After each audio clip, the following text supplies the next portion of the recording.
and welcome to another edition of Old Knacks Nuggets, a Bryan's Heating and Air Conditioning podcast where we get on here and we talk about common questions that the homeowner might have about their heating and air conditioning. My name is Brooklyn and I am here with Brian Nacarado, the owner and president of Bryan's Heating and Air Conditioning. How are you doing today? Oh, I'm doing great, Brooklyn. How about yourself? I'm doing good. So what are we going to talk about today? Today we're going to talk about heat pumps. What is a heat pump? Good question. So a heat pump is a method of heating your home that operates off of electricity as opposed to some type of fossil fuel, whether it be propane or natural gas. And so the heat pump is a very efficient means of extracting heat from the outside and using that to heat your home.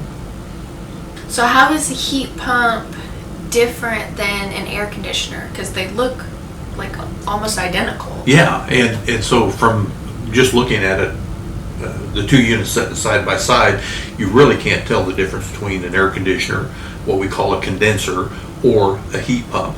But there are some internal differences. The biggest is that the heat pump has what is called a reversing valve, and that changes the flow of refrigerant from one direction in the summertime when we're cooling to a different direction in the wintertime when we're heating.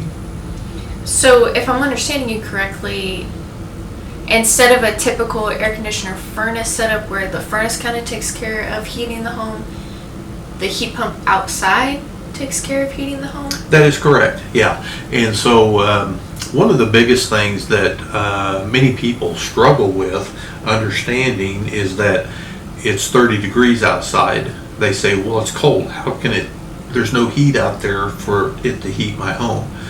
But what we're talking about with a heat pump is actually different type of science, if you will. So we have what is called sensible temperature. That's the temperature we can feel. So it's 30 degrees outside, yeah, it feels cold. But there is latent heat, and the power is in latent heat. And so even though it's 30 degrees outside, there is a lot of heat that can be extracted through the refrigerant and brought into the home to heat the house with. And one thing that I typically tell people is that, you know how the back of the refrigerator is always warm? Mm-hmm. That heat is coming from inside that refrigerator.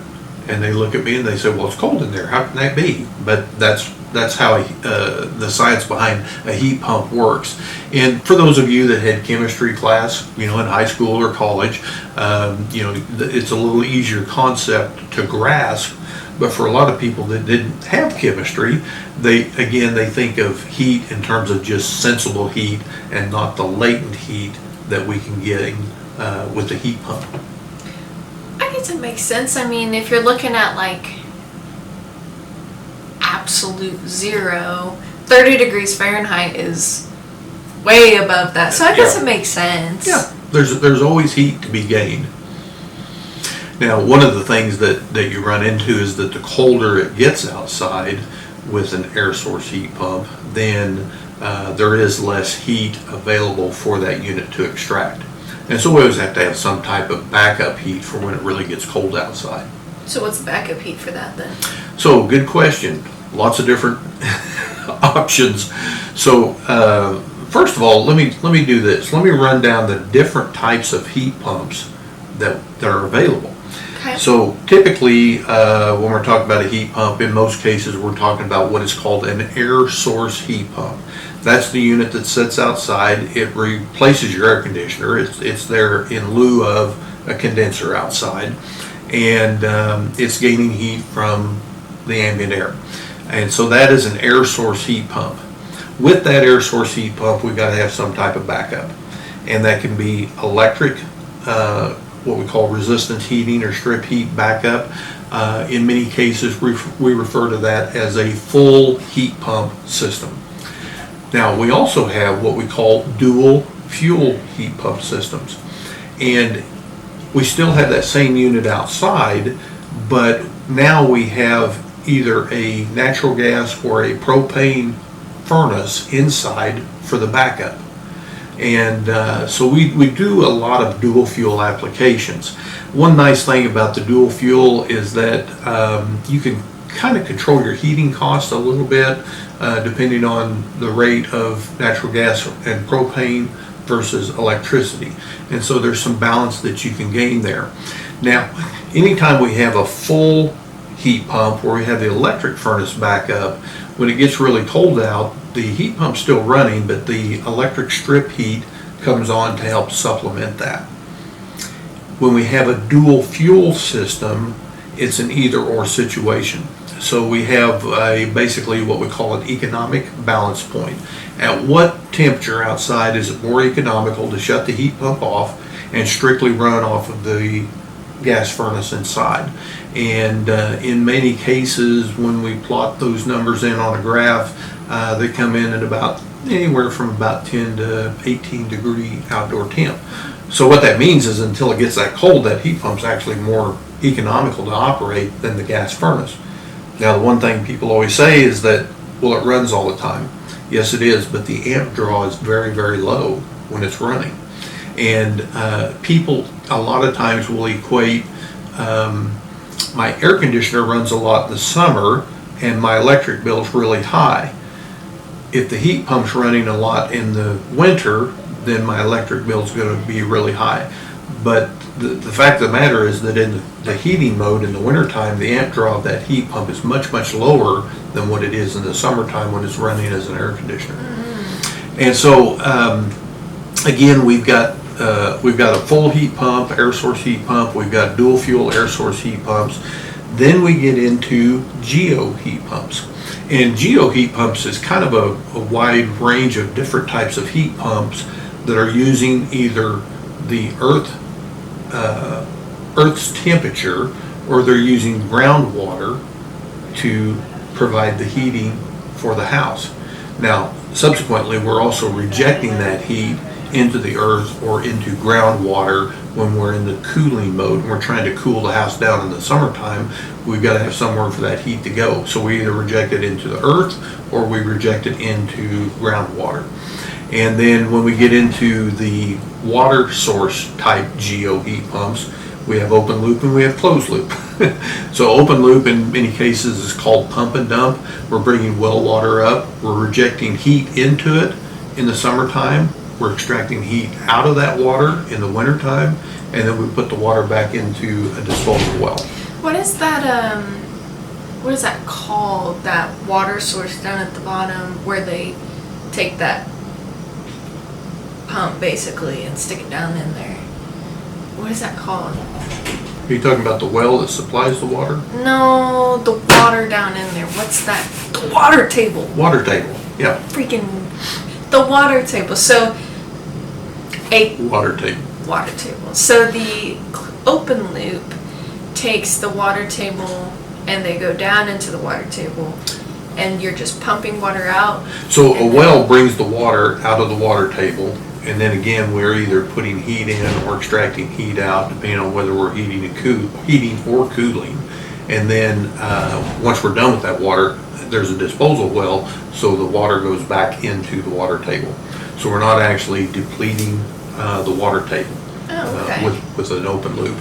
With the closed loop systems, there are a lot of different types of systems. We have vertical wells, and they also have horizontal loop fields. And it depends on the substrate of the soil in terms of how the heat transfers in and out from the water that's in that tubing into the surrounding soil.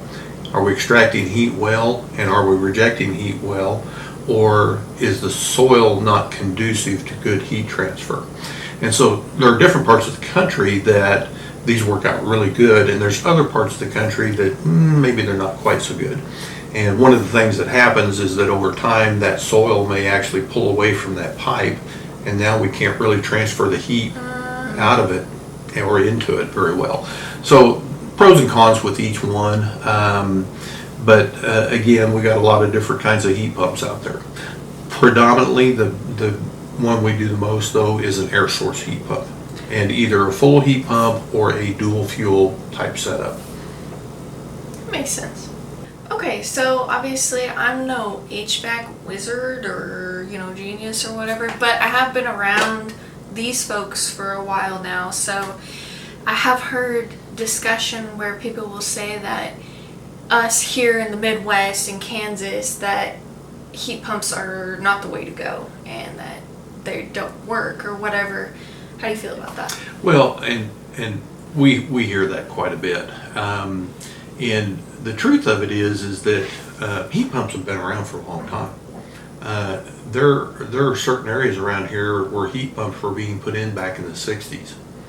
And at that point, the technology that was used and the efficiency of those units was not real good. And so people struggled with them, and we always got this, oh, I had a heat pump once and it was no good. It blew cold air all the time, and I don't ever want a heat pump again. I have a heat pump in my house. I will never have anything but a heat pump in my house. The technology has improved so much with heat pumps, and we can actually gain heat from the outside at colder and colder temperatures with the advances in the technology. And currently the government has kind of challenged, if you will, many of the heating and cooling manufacturers to develop what is called cold climate heat pump technology. And we're getting there. And I recently read an article where the state of Maine had mandated that they were going to provide rebates to customers because they wanted to hit a certain number of new heat pump installations in the state of Maine. And you think about, here we are in Kansas, and look at the climate in Maine, much colder climate, and so they work. And so I'm not afraid of heat pumps at all. And whenever somebody tells me, well, I hear they don't work out in this part of the country, that is just not true anymore. Now, again, 40, 50 years ago, yeah, they kind of struggled. But where we're at with the technology nowadays, I don't have any problem putting in a heat pump in any application. And one of the things that, over the years, I know different heating and air conditioning companies in different parts of the country through ACA, which is Air Conditioning Contractors of America, that we're a member of, and then my business consultant that I use, and visiting with other companies that are in much colder climates than we are in Wichita, Kansas. They sell heat pumps all the time as well. And so again, I don't have any doubt that a heat pump is a good viable option for people right now. And currently we're encroaching on getting close to about 50% of all the units we install now are heat pumps. Really? Yeah. So we're getting quite there. a bit. Yeah. Now I will tell you this. One of the things that that we do hear a lot about is that when we hire a new technician who is fresh out of trade school, in many cases, one of my first questions is, what did you learn about heat pumps? And typically the response is, well, we didn't spend a whole lot of time on them because the instructor said this is really a big heat pump market. That is not true. If 50% of the units we're putting in are heat pumps, this is a big heat pump market. So someone needs to tell the teachers. Well, but again, years ago, this was not a big heat pump market.